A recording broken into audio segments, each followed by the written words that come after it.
fofoletos!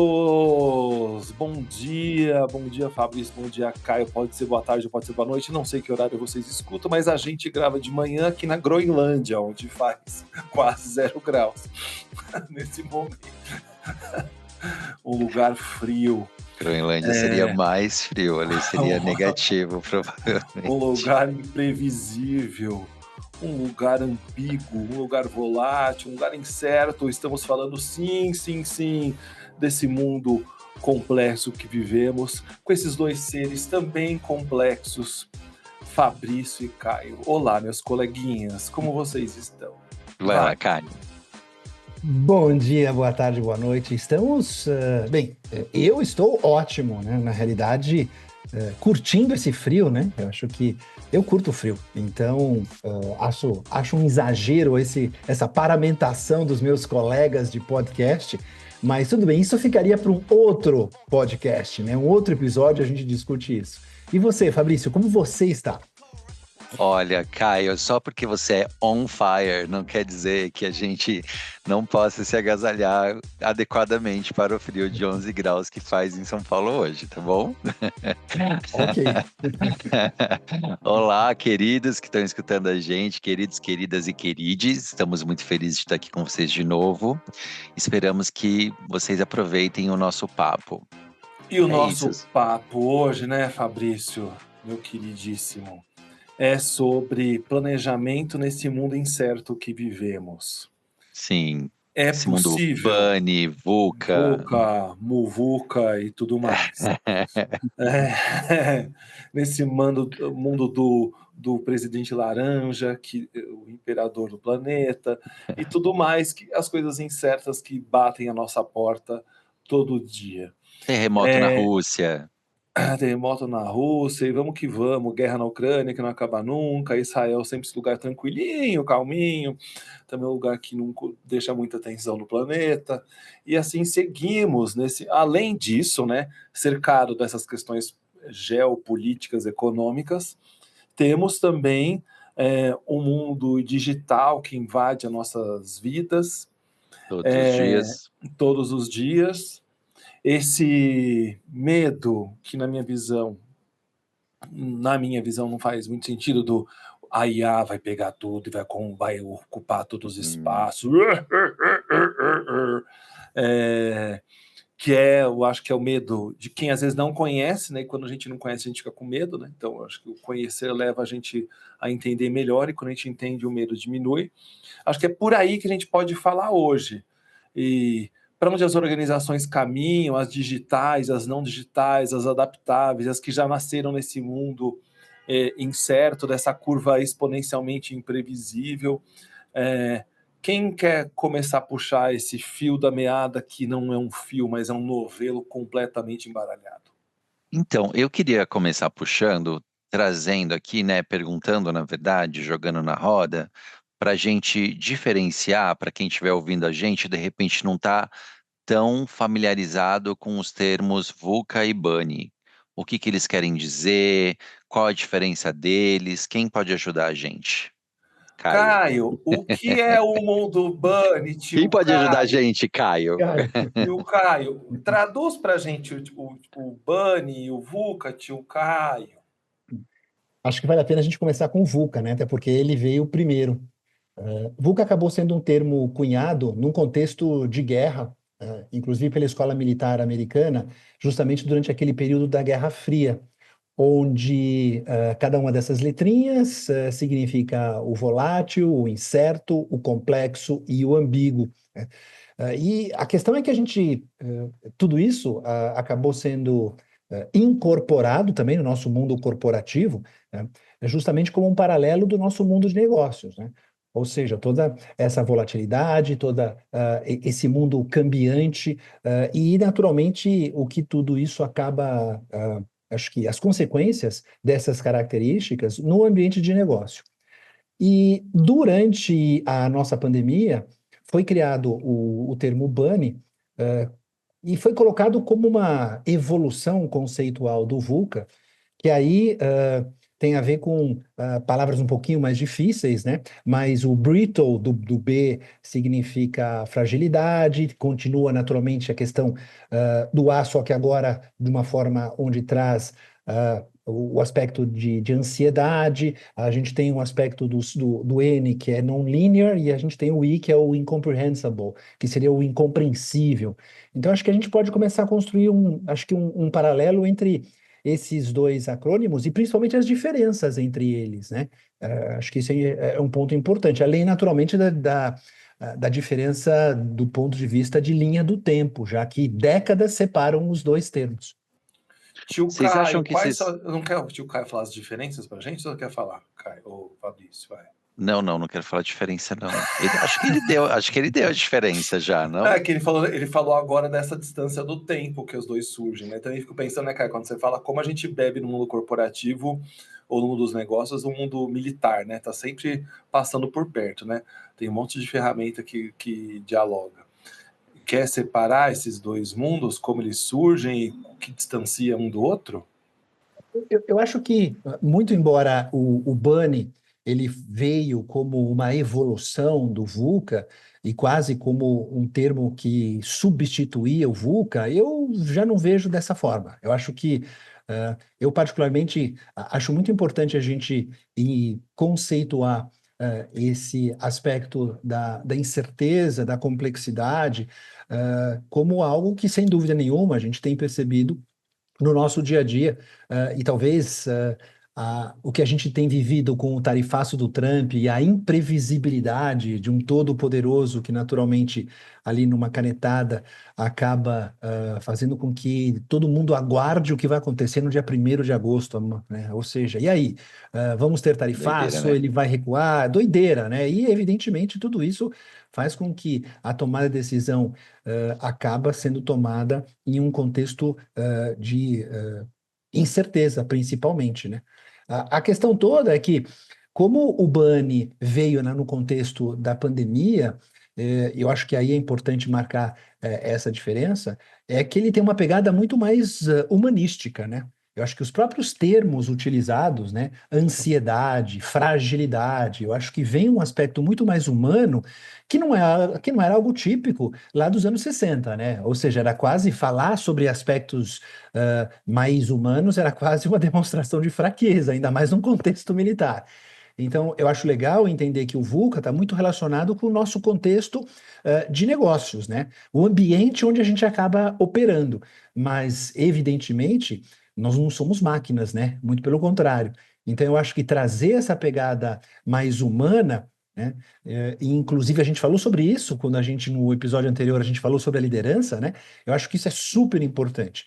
Então, eu não vejo como uma substituição, o Bunny substituindo o VUCA, eu acho que é muito mais algo complementar.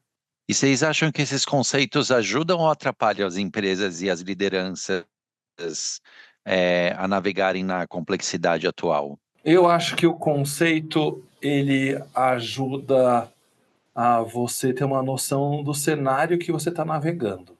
Claro, ele não vai decidir por você, né? Mas ele ajuda eu me localizar no mapa. E eu também acho que ele ajuda quando a empresa, porque acho que pelo menos eu participei de muitas reuniões de planejamento de negócios em que o olhar quase sempre é no retrovisor. Eu sempre me baseava do passado para tomar decisões para o futuro.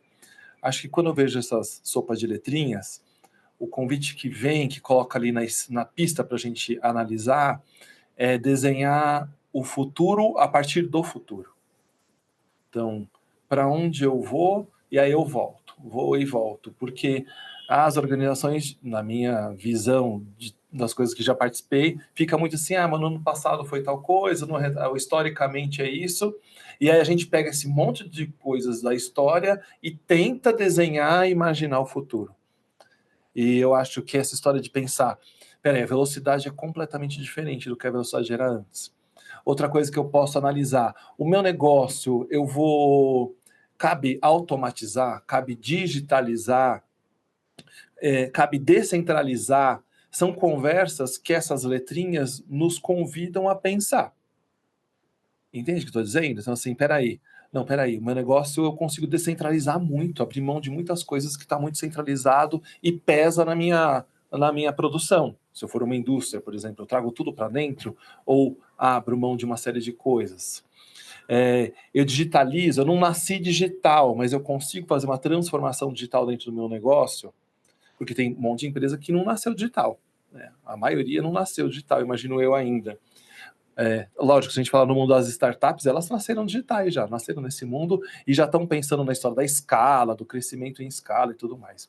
Então, acho que a sopa de letrinhas BAN e VUCA ajudam a localizar no mapa. Não acho que elas são decisoras, mas elas ajudam a localizar no mapa. O cenário é complexo, então não adianta eu pensar igual.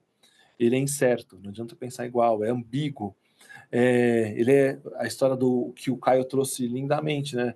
É o frágil e o ansioso.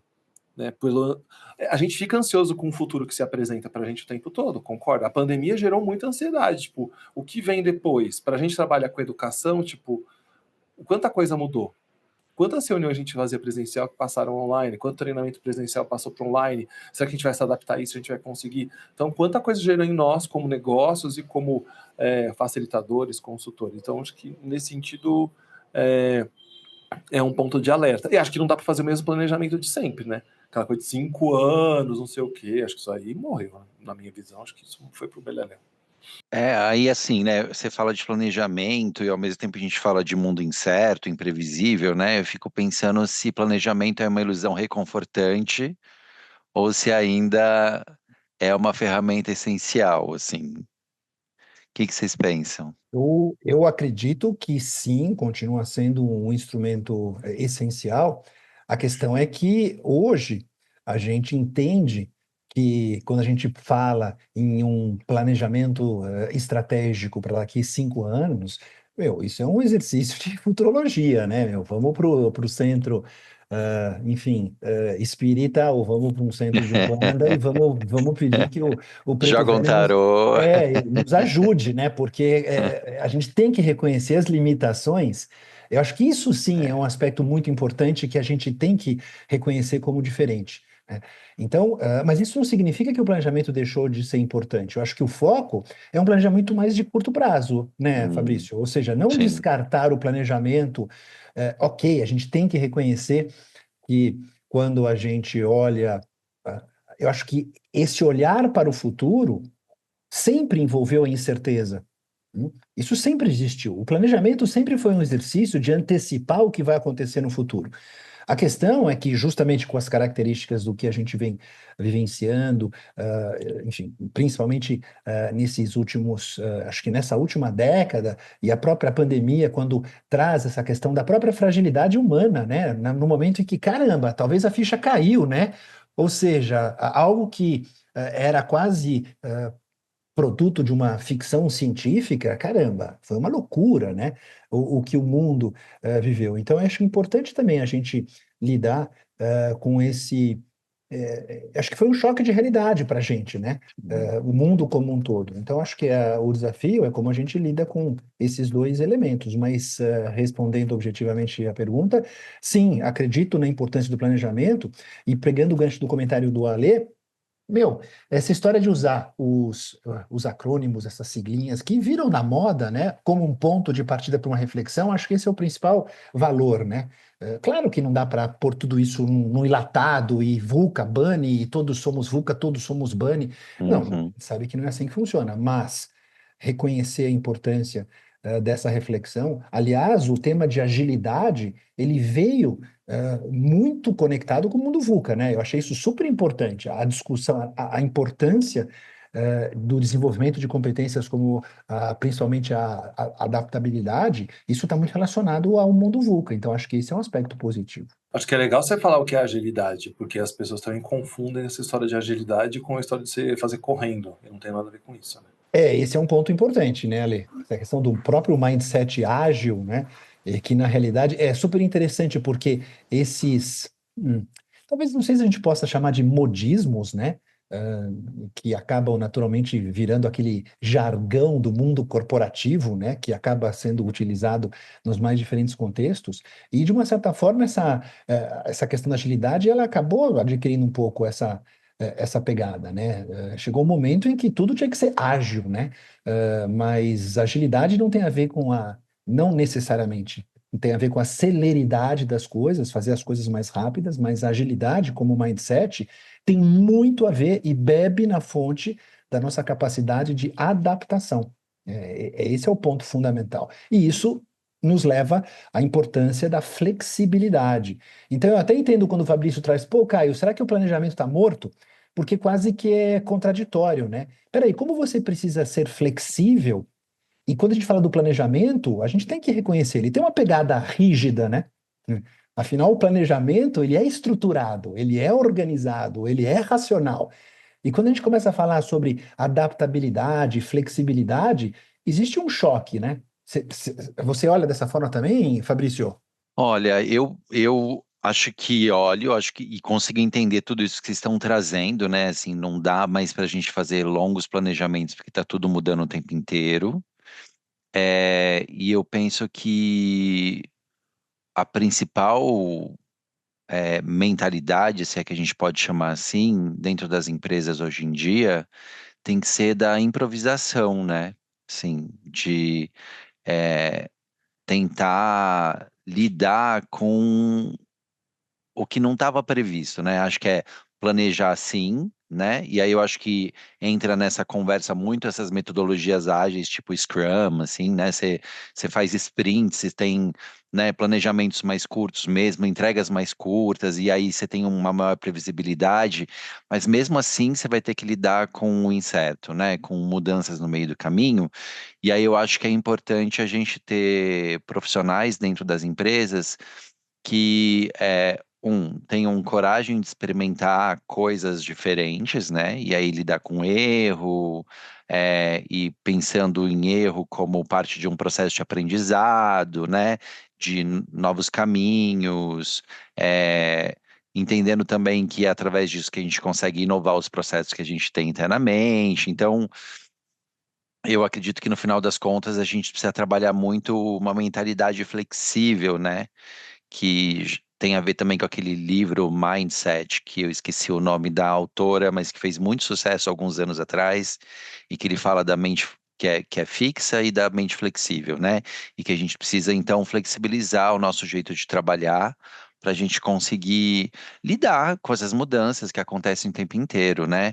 E aí eu fico me perguntando se é, como é que é essa mentalidade da liderança, né? Assim, é, tá, tá hoje em dia, né? Se ela tá ainda muito influenciada pelos padrões do passado, ou se já tem uma capacidade maior, né, de planejar em ambientes de incerteza. Eu acho que tá no meio a meio, assim. Eu acho que a gente tem líderes que já estão melhores preparados para a incerteza, mas às vezes eu vejo um pessoal meio engessado, mas eu queria ouvir de vocês, se vocês têm essa mesma impressão, ou se vocês acham que não, como é que vocês estão vendo isso? Ô, Fabrício, primeiro eu consultei aqui a autora, é a Carol, do livro que você falou, Mindset, Carol Carol Dweck. Dweck. É isso É, aí. É o obrigado. nome dela, do Mindset. Acho que É pode muito estar no legal nosso esse livro. descritivo esse livro aí, que é uma recomendação do Fafá. Eu fico olhando para a história da liderança, eu acho que tem. Eu também acho que tem esses dois lados da moeda, né? Tem o líder ainda que está nesse mundo analógico e pensando e olhando e desenhando o planejamento de maneira analógica, talvez tenha a ver com a própria indústria dele. A indústria dele às vezes é analógica, então. E Então, aí eu acho que é bom olhar isso, né? Toda indústria tem que estar.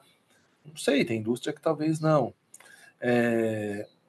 O quanto o mercado dele é afetado por tudo isso. Eu acho que a maioria das indústrias, não consigo pensar uma que está fora, alguém pode me ajudar. mas ó, eu fico É, pensando, por exemplo, Ale, a é, gente trabalhou bastante com a indústria do agro, né? A indústria do agro parece que está um pouco mais, assim, pelo menos as pessoas que a gente já trabalhou. Eu não, a impressão que eu tenho é que eles não estão nesse lugar da metodologia ágil, do planejamento mais rápido. A impressão que eu tenho é que eles ainda estão um pouco mais é, para trás nessa como conversa, assim. método talvez não, assim, com uma método que eu digo que está na mesa das pessoas discutindo. Sim. Mas o agro, obviamente, foi consumido por todos esses fatores que estão aí, né? Sim, não, especialmente agora, né, que esse tarifaço, E a tudo gente mais. pensa assim, Então, puxa, eles não deviam estar esperando que de repente ia baixar dos Estados Unidos uma conversa do Homem-Laranja dizendo, olha, daqui para frente, 50% sobre tudo que for importado do Brasil. Aí você fala, caramba, o agro fica como nessa história, né? é, Eles estão, imagino, e em polvorosa. como eu saio desse lugar, tem Como eu polvoroso, saio, exato. e tem outro lado de fertilizantes e tudo mais que entra no Brasil. É uma questão muito complexa que entra nas letrinhas aí. É um Sim. cenário complexo, imprevisível, incerto, é tudo isso, né? O que está acontecendo hoje no agro. Eu acho que o agro tem um fator crítico, na minha visão, é, que não sei se é só do agro, aí vocês vão me ajudar, que é a qualificação da mão de obra que trabalha no agro ainda. Uhum. E acho que isso é uma questão assim séria, né? Eu tenho conversado às vezes com o produtor, falo assim, meu, tem que dar um passo para trás e investir em educação de base para ler e escrever, porque acho que esse é um ponto. É, mas quando você pensa em grandes negócios do setor agrícola, indústria, sei lá, Citrosul, Minerva Foods, Mafrig, Sadia, grandes organizações brasileiras, elas estão pensando, aí obviamente tem uma cabeça de BI aí, pensando na inteligência de negócios, de como esse negócio está caminhando, para onde ele vai, tem indicador, tem painel, a galera está olhando e está adaptando para isso, né?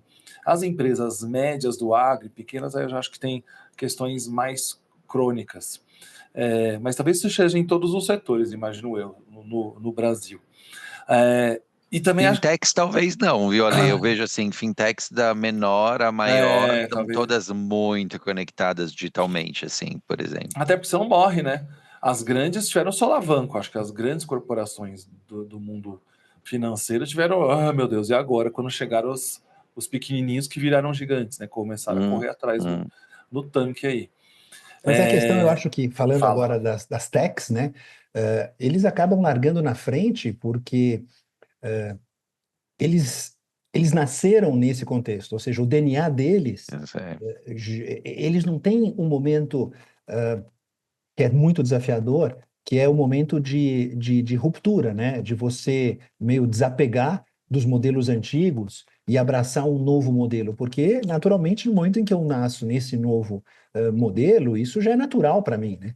Sim. Então, o que hoje a gente, e voltando à questão da liderança, se no passado existia naturalmente uma ênfase de você fazer um tremendo trabalho de análise para que você tomasse a decisão muito bem embasado e respaldado, identificando aquele momento ideal, eu acho que se existe algo que a gente tem que reconhecer que foi muito positivo desses modismos aí, é que não existe momento ideal, né? Ou seja, acho que cada vez mais o tal do MVP, o tal de você validar a sua proposta, você tem que fazer isso o mais cedo possível, porque é isso que acelera a sua curva de aprendizagem, né?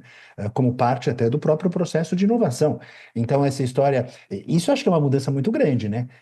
Dos paradigmas antigos e hoje, quando cada vez mais acho que as empresas elas entendem o grande desafio de como eu valido um modelo, uma ideia, um conceito, né? Da maneira mais rápida possível, que permita a gente reconhecer se estamos no caminho certo, né? E aí vem os ciclos curtos, vem toda essa discussão que a gente tem vivido aí no mercado. O Caio, E como é que... deixa eu fazer uma coisinha aqui pro Vai, Caio, vai, peraí, que ele vai. falou do aprendizado e me levou para um lugar, Caio, eu fiquei lembrando daquele, você não conhece aquela teoria que chama efeito Dunning-Kruger, já ouviram falar disso aí? Sabe o que é? Ah, talvez em algum Do, momento, mas não... o que fala que, Não é o Fred Krueger, né? não, esse habita os sonhos e os pesadelos de quem não cuida do negócio. Mas o efeito Dunning-Kruger fala que a gente passa pela aquela fase de achar que sabe e não sabe. E aí a gente tem uma postura de que sabe uma coisa que eu não sei. E à medida que eu começo a saber o que eu achava que sabia, até a minha relação com o meio, É quase tudo sei que nada sei, ou aquele sei que não sei que sei. Sabe, lembra essa pirâmide? São as Conhece, 4 fases do aprendizado? Parece com isso. É bem parecido, ele navega num lugar bem similar, mas é uma curva que começa aqui no alto, assim, eu sei, me coloco... por exemplo, surge uma questão polêmica na mesa sobre a taxação do Trump. Por exemplo, eu sei o mínimo. E aí eu me coloco com alguém que domino plenamente, sou um economista de Harvard. E eu não sou. Acho que estou nessa posição. Nossa, Isso isso acontece bastante nas redes é sociais. muita, e me coloca nesse lugar mágico. Harvard, É, muitos economia, e eu entro, especialistas. muitos especialistas, rede social cheia de especialistas. Ele fala assim, mudamos especialista agora e hoje em tsunamis. Ó. Cada hora surge um especialista de um tema novo. Tipo, Jogos Olímpicos, todo mundo é especialista em tênis de mesa, em badminton, essas coisas aradas, assim, porra, ninguém sabe nada. E aí, à medida que eu vou me dando conta, ou porque eu sou desafiado, ou porque o mundo faz, eu não entendo, eu volto para um lugar de aprendizado. E assim, aprendizado fala assim, eu preciso entender para me colocar numa mesa de discussão. E eu acho que tem a ver com até compreensão desse mundo que eu tô. Às vezes eu não estou nem compreendendo o mundo que eu tô, mas estou discutindo com esse mundo achando que sei sobre ele. Tá certo? Tá claro meu pensamento aqui? Eu não sei que ele é complexo, ambíguo, volátil, incerto, que ele é frágil, que ele é tudo isso, mas eu estou falando aqui, ó, assim, nossa, eu domino todas as ferramentas, mas a gente, nós três, a gente sabe um tanto dessa história. A gente não bebe dessa indústria todos os dias no sentido conceitual, tecnológico, mas também a gente acha que conhece os nossos limites para onde a gente vai discutir esse assunto. Tem muito a ver com a nossa experiência, com a nossa rodagem. Faz sentido para vocês? A gente não vai aqui dar sugestões de ação para o cara, sendo que a gente tipo, toma aquele remédio que é bom, que me disseram que fiz um estudo sobre... Não é isso, não é sobre isso. A Então, impressão cai que eu num ponto tenho, cego, né? Num ponto cego aí de ação. a impressão que eu tenho ali dessas pessoas, né, que acabam se colocando num papel de autoridade sobre um assunto que elas não dominam, me parece um lugar de querer ser relevante, né? Porque a gente vive nesse universo de redes sociais onde tá todo mundo colocando aparentemente a cara no sol. A gente tem a impressão de que é todo mundo, né? Tem bastante gente quietinha, mas tem tanta gente falando ao mesmo tempo sobre tantos assuntos e alguns com embasamento científico e, né, estudo e não sei o quê, e gente falando sem a menor noção do que está falando. Isso deixa a gente tão confuso e eu acho que ao mesmo tempo gera, especialmente é, nas empresas, né? Um lugar de eu preciso ir para a internet falar alguma coisa também para não ficar fora disso, né? Para eu continuar relevante, para eu parecer relevante. Eu já escutei algumas vezes, né, em conversas com colegas que também têm empresas assim, não, você não pode estar fora do Instagram. Né? E de gente falando assim, eu não queria estar no Instagram, que eu acho o Instagram um lugar tóxico, mas ao mesmo tempo é o primeiro lugar em que as pessoas procuram se a sua empresa está hoje em dia. E não estar no Instagram parece que você não está acontecendo. E essa percepção é muito doida, né? Porque E assim, gera aquele FOMO, não é, Fabrício, que fala do Fear of fear Missing of Out missing lá, out. E é um lugar assim muito, que muito estranho. traduz o pessoal que não sabe. Medo de Ficar de perder fora. alguma coisa, né? De ficar de fora, Fora, exatamente. Mas a questão é a seguinte, né? É muito doido que se, por exemplo, Casa Móvel ele tá lá, postando é, dois posts por semana, por exemplo. Toda semana, religiosamente, os posts estão lá acontecendo. Se eu fico um mês sem postar, quem segue a Casa Móvel ele pode pensar: será que a Casa Móvel acabou? Será que a Casa Móvel está passando por algum problema? Aconteceu alguma coisa com a Casa Móvel? Porque eu deixo de ter a presença online. Então, isso é muito doido, né? E, de alguma forma, está ligado a esse lugar da ansiedade, né? Das pessoas, é, e dos empresários e dos negócios, de terem que estar presente, porque é o contexto atual do mundo em que a gente está vivendo, né? Que é um mundo basicamente tecnológico, né? Se você não está na rede, é como se você não existisse, especialmente a gente, né? Pequenos empresários. Pequenas empresas, grandes mentes. Eu acho Caio, isso. Não, eu acho assim, esse é um tema. A gente saiu um pouquinho aqui do nosso mundo VUCA, do o nosso mundo Fabrício é plano. assim, se a gente não segura ele, Caio, ele se perde. Então nós somos o contorno dele. Caio, Será coloca a que, ordem nesse será, galinheiro. será que o Fabrício é o nosso mundo VUCA, Bunny? Ou seja, a gente começa o nosso plano Personificado. né? Ele é o próprio cerquinha. Vu. Ele é o Dr. Vuquinha, Dr. Vuquinha, Ai, ai. Dr. Vuquinha. Não, mas essa questão que o Fabrício traz, claro que é super relevante, assim, e para mim é até meio perturbador, né?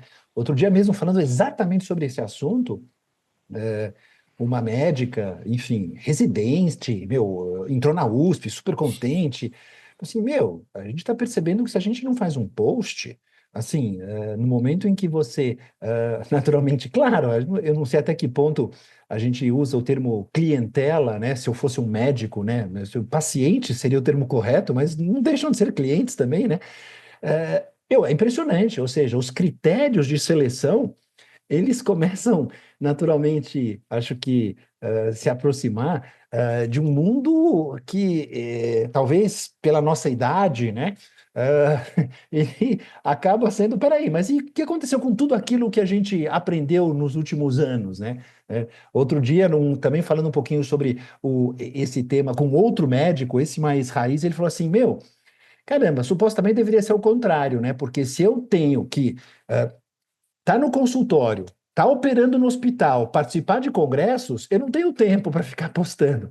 Então, eu deveria estar muito mais preocupado com aquele que participa em congressos, publica artigos, um cara que naturalmente tem um histórico, do que alguém que vai lá e faz um post de 15 segundos, toda super bem editado, e aquilo vai gerar engajamento. Cara, é muito louco isso, né?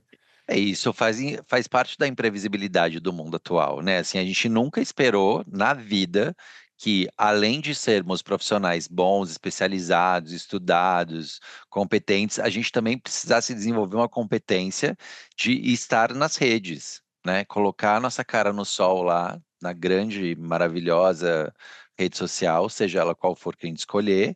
E olha, digo que é provável que alguns de nós, estou me colocando nesse balaio, estejam inclusive já numa rede que já não é mais a ideal, né? Porque a rede que é a mais consumida pela nova geração agora, me parece, é o TikTok. A Casa Móvel, por exemplo, não está no TikTok ainda, né? O que pode ser um problema, né? O Instagram ele está perdendo essa força. As pessoas elas têm feito pesquisas no TikTok. Então assim, tudo isso para mim, apesar do Alexandre achar que eu estou escapando do tema, está muito ligado ao mundo VUCA, sabe? Assim, porque é, não eram coisas que a gente previa quando a gente começou a entrar no mundo corporativo, muito menos, né, com as nossas consultorias. Então, a gente também está tendo que se adaptar para sobreviver nessa nova realidade, né? Tendo que trabalhar de formas que a gente não imaginava que a gente fosse precisar trabalhar para conseguir continuar de pé, né? Acho que isso tudo está na esteira do planejamento, assim, de que quais são os Entrou, caminhos né? que eu vou me comunicar com o meu cliente, e qual o preço de eu ficar fora Sim. também, porque também é uma escolha do negócio. Eu quero ficar fora desse meio de comunicação ou não, eu quero participar, mas para participar eu participo qual intensidade, né, Fabrício? É o que você falou. Se eu participar de vez em quando, melhor não. Então tem que ter uma intensidade, uma recorrência, no caso dos caminhos de comunicação, até de entendimento do como esse mercado se movimenta. Eu fiz um curso recentemente com o Thiago Matos. Você conhece o Thiago Matos? Que ele é da Aerolito. Ele é um cara muito legal e que recomendo procurar vídeos dele na internet e tudo mais, que vale assistir. E ele trouxe uma frase, anotei aqui, do Mark Johnson, que fala o seguinte: não permita que a estratégia do presente atrapalhe a estratégia do futuro. E eu fiquei pensando muito nessa frase. Quanto que a estratégia do presente atrapalha a nossa estratégia do futuro? A gente às vezes fica muito bem pensando no hoje, ou toma decisões a partir do hoje e do passado, e isso afeta o nosso futuro, né? Desculpa, no momento que a estrutura, eu falei estratégia, falei errado. No momento que a estrutura do presente atrapalha a estratégia do futuro. É isso, não permite que a estrutura do presente atrapalhe a estratégia do futuro. E o que eu quero falar de estrutura? Então, deixar a nossa estrutura mais pesada, deixar engessada com gente, ou com tecnologia, ou com coisas que eu poderia ter descentralizado, eu estou centralizando. Sei lá, uma série de questões estruturais que deixam a gente tão pesados que nos distanciam desse lugar e interferem no que a gente está olhando para frente. Não dá para eu decidir coisas, ou quer dizer, eu vou decidir sempre, apesar disso, ou tipo, já que a gente tem essa estrutura, vamos assim mesmo e vamos trabalhando, vou tentando empurrar com a barriga. Eu acho que essa é uma provocação bem bom desse cara, chama Mark Johnson.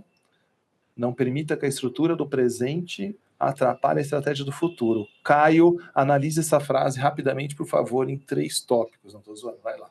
O que você acha disso, Caio? Isso acho que tem tudo a ver com aquilo que a gente comentou logo no início, do contraditório. Ou seja, numa estrutura pesada, isso que o Ale traz nesse momento, como é que eu posso ser flexível e desenvolver uma competência de adaptação num contexto como esse, numa estrutura pesada, rígida? Então, eu acho que tem muito a ver com você, eu acho que, primeiro, questionar constantemente, né? Eu acho que esse é um exercício muito saudável para todos nós, né? E voltando no tema de agilidade, aliás, tem uma frase que eu curto bastante do Jeff Sutherland. O Fabrício mencionou há pouco a questão do framework Scrum. Ele é um dos idealizadores do framework Scrum, que acaba sendo justamente o framework de agilidade, principalmente focado na gestão de projetos, mais utilizado no mundo. E ele fala o seguinte, né? Ele fala que nós deveríamos constantemente refletir sobre o que estamos fazendo é o que nós deveríamos estar fazendo. Então, esse questionamento deveria nos acompanhar ao longo de toda a nossa trajetória. Maravilhosa pergunta, hein?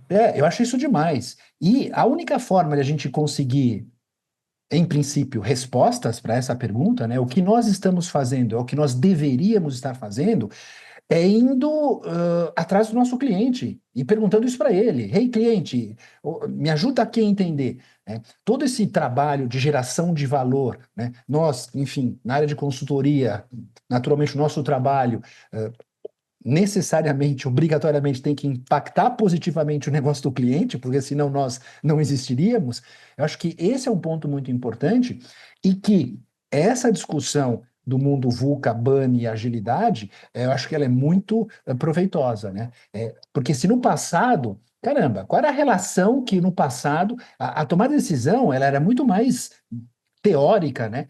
Ou seja, aquele mundo de análises que naturalmente, supostamente, serviam de respaldo para tomar uma decisão. Hoje, a coisa é muito mais empírica. Vamos fazer o seguinte, a gente já tem uma ideia, vamos fazer um tubo de ensaio, vamos fazer um piloto, vamos pôr isso para funcionar e coletar o feedback da onde realmente interessa, que é o nosso cliente, entendeu? Então, eu acho que essa mudança de chave, eu acho que ela foi fantástica, né? Quando a gente compara esses mundos, principalmente nós, né, que temos uma bagagem, digamos, mais... caramba, qual que é a palavra que eu vou usar agora, Ali? Velha.